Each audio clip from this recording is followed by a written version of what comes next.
ISPR کا جو director general نے پریس کانفرنس کی ہے یہ انتہائی شرمناک ہے۔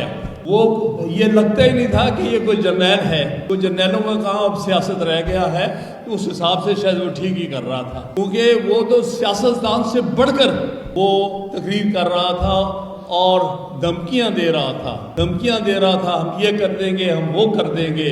بھائی یہ تمہارا کام ہے؟ پاکستان کے عوام سے، پاکستان کے ٹیکسوں سے تم تنخواہ لینے والے، تم سیاست کرنا چاہتے ہو؟ تمہیں سیاست کے لیے ہم نے بھیجا ہے؟ ہم تمہیں تنخواہیں اس بات کی دیتے ہیں؟ میرے وکلا ساتھیوں، بھائیوں، بہنوں، میں سب سے پہلے لاہور ہائی کورٹ بار ایسوسی ایشن اور لاہور بار ایسوسی ایشن کو آج کی کنونشن کی مبارکباد پیش کرنا چاہتا ہوں۔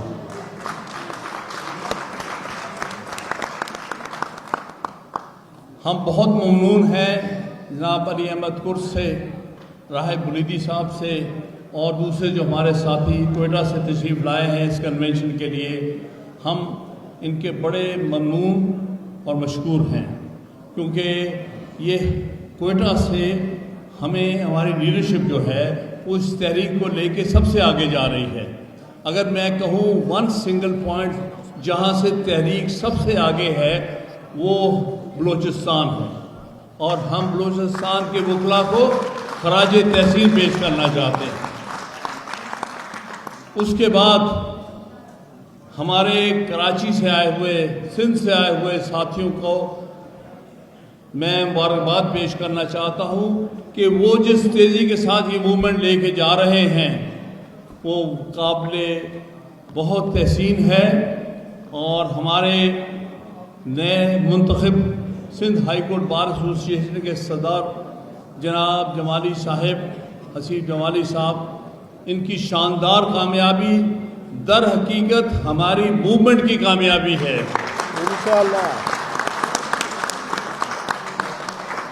اور انشاءاللہ سندھ میں اس موومنٹ کو یہ اور کراچی بار ایسوسی ایشن کے ہمارے بہادر صدر جناب ہمارے صدر وڑائچ صاحب، عامر وڑائچ صاحب، ان کی بہت کاوشیں ہیں، 2 کنونشنز کروا چکے ہیں اور بہت بہادری سے کرا چکے ہیں۔ ان کی زندگی پہ حملہ ہوا، انہیں زخمی کیا گیا، لیکن وہ مرد مجاہد کی طرح کھڑا ہے، اور باوجود اس چیز کے کہ 1 ہفتے بعد ان کا الیکشن ہے وہ پھر اس کنونشن میں پہنچے ہیں۔ میں ان کو خراج تحسین پیش کرنا چاہتا ہوں۔ اور اس وقت سندھ میں یہ موومنٹ کراچی میں جس طرح سے، حیدرآباد میں، سکھر میں جس طرح ریلیز نکل رہی ہیں، میں سمجھتا ہوں یہ ان کی کوششوں اور کاوشوں کا نتیجہ ہے کہ وہ سندھ میں مشکل حالات میں اس موومنٹ کو چلا رہے ہیں۔ ہمیں پنجاب میں ان سے یہ بات سیکھنی چاہیے، ہم ابھی پیچھے ہیں۔ اگر میں کہوں ہم بلوچستان اور سندھ سے پیچھے ہیں اس موومنٹ میں، یہ بات غلط نہیں ہوگی۔ میں اپنے پنجاب کے ساتھیوں، دوستوں، لائرز کو ریکویسٹ کرتا ہوں، خدا را ہمت سے کام لیں۔ یہ وقت ہے، آپ نے آگے آنا ہے، آپ نے پیچھے نہیں ہٹ کے بیٹھنا، کیونکہ اس وقت پنجاب میں 2 قسم کے ممبر الیکٹ ہوئے ہیں پنجاب بار کونسل میں۔ وہ میجورٹی ہمارے گروپ کے ہوئے، لیکن ان میں سے افسوس کی بات ہے چند لوگ بکاؤ مال نکلے، اور یہ قابل شرم بات ہے۔ اور سن لیں، اس وقت تو 2 پیسے بنا لو گے، لیکن ساری عمر کے لیے تمہارا منہ کالا ہوگا۔ جو آج اپنا ووٹ بیچیں گے، وکلا کا کانفیڈنس بیچیں گے، ہم ان کو پوری طرح ایکسپوز کریں گے، ان کا نام ہال آف شیم میں لکھا جائے گا۔ اس لیے اس وقت 2 قسم کے لوگ آپ کے سامنے ہیں۔ ایک پنجاب میں وہ ہیں جو ہمارے بہادر وکلا ہیں، جو کھڑے ہیں، جو لڑنے کو تیار ہیں اس ملک میں آئین کی سربلندی کے لیے، آئین کی بحالی کے لیے، عدلیہ کی آزادی کے لیے اور رول آف لاء کے لیے۔ یہ ہمارے سچے اور اصلی ساتھی ہے۔ اور دوسری طرف وہ لوگ ہیں جو ہر وقت بکنے کو تیار کھڑے ہیں. کتنی قیمت لگاتے ہو, میرا ووٹ کتنے میں خریدتے ہو. بڑے دکھ کی بات ہے جو اتنے اچھے اچھے کینڈیڈیٹس ہمارے پاس ہیں, جیسے کہ محمود اشرف خان جیسا. آپ کو بہادر وکیل بہت کم ملے گا, لیکن ان کو دشواری پیش آ رہی. حالانکہ ساؤتھ پنجاب سے صرف ایک ہی کینڈیڈیٹ ہے, اور اس سے اچھا کینڈیڈیٹ میں سوچ نہیں سکتا. بہادر آدمی جس نے ہر تحریک میں بڑھ چڑھ کے حصہ لیا, آج اس کو ڈفیکلٹی پیش آ رہی ہے کیونکہ ارد گرد سارا بکاؤ مال ہے.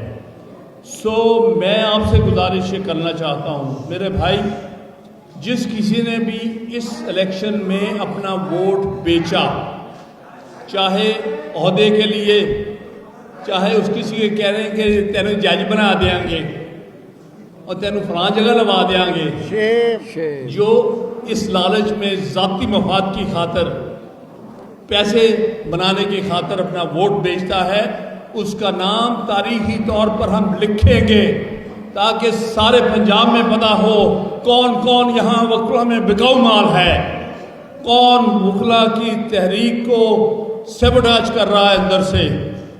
یہ ہمارا فرض ہوگا. ان کا نام ہال آف شیم میں لکھیں گے. آج ہمیں امید ہے سندھ سے بہتر نمائندگی ہمیں ملے گی پاکستان بار کونسل میں, لیکن پنجاب کے لیے ہم بہت اسٹرگل کر رہے ہیں.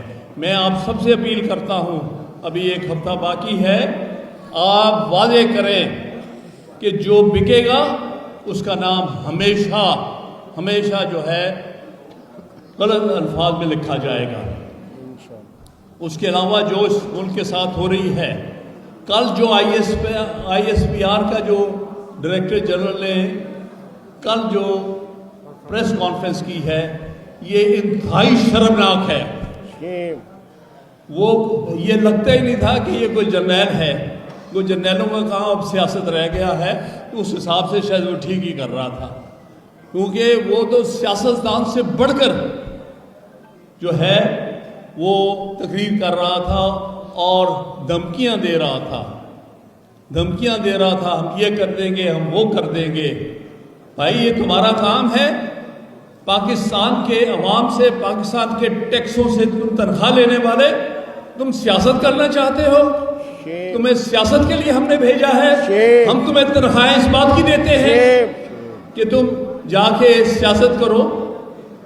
لہذا دیکھیے, ایک وقت آپ کو وکلا بھائیوں کو کرنا پڑے گا.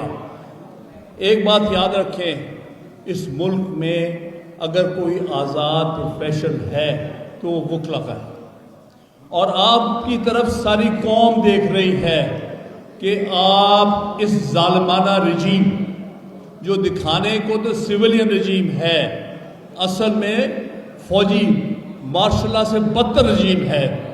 اتنا تو ظلم, زیادتی, جبر فوجی حکومتوں نے نہیں کیا.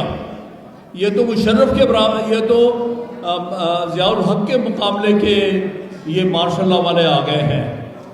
انہوں نے تو آئین کو سسپینڈ کیا تھا, یہ آئین کو مسخ کر کے رکھ دیا. انہوں نے آئین کو بیکار کاغذ کا ٹکڑا بنا کے رکھ دیا.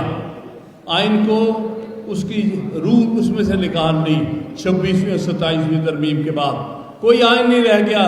26ویں 27ویں ترمیم کے بعد اب صرف چند کاغذ کے ٹکڑے ہیں جن کو ہم نے پھاڑ کے پھینکنا ہے, اور واپس وہی آئین لے کے آنا ہے جو 26ویں ترمیم سے پہلے تھا. اور یہ جو تحریک ہماری ہے, میں سب وکلا بھائیوں بہنوں سے کہتا ہوں, دیکھیں یہ تاریخی وقت آ گیا ہے.